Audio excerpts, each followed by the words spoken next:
Қайырлы күн, достар. Бүгін сіздермен өте дәмді болып шығатын өріктен пирог жасаймыз, яғни абрикосовый пирог жасаймыз. Достар, ең алдымен менің каналыма тіркеліп, қоңыраушаны басып қойсаңыздар, алдағы видеоларымды бірінші болып көре алатын боласыздар. Және де жасап көріңіздер, бұл балдарыңызға да, өздеріңізге де қатты ұнайтын болады.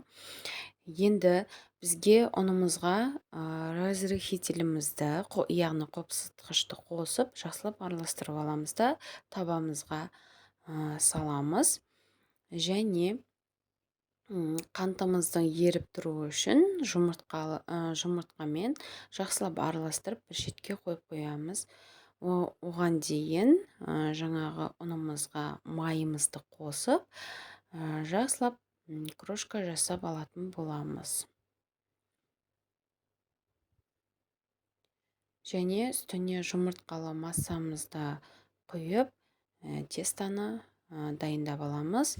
30 минутқа холодильникке салып қоятын боламыз. Және енді салмасын дайындаймыз. Қаймағымызға 20%-дан төмен емес, қаймағымызға 2 жұмыртқаны салып, қантымызды және өріктің вареньесін қостым мен. Үстіне және де крахмалды міндетті түрде салатын боламыз. Осылай жақсылап араластырып, біркелкі масса етіп аламыз. Және тестамызды алып, табамызға жақсылап жайғастырамыз, жайып аламыз. Одан соң үстіне сұйық массамызды құйып, қызып тұрған пешімізде 170 градуста 30-35 минуттай пісіреміз. Және мына жерде мен кішкене бортиктерін түсірген болатын. Осылай жасасаңыздар болады.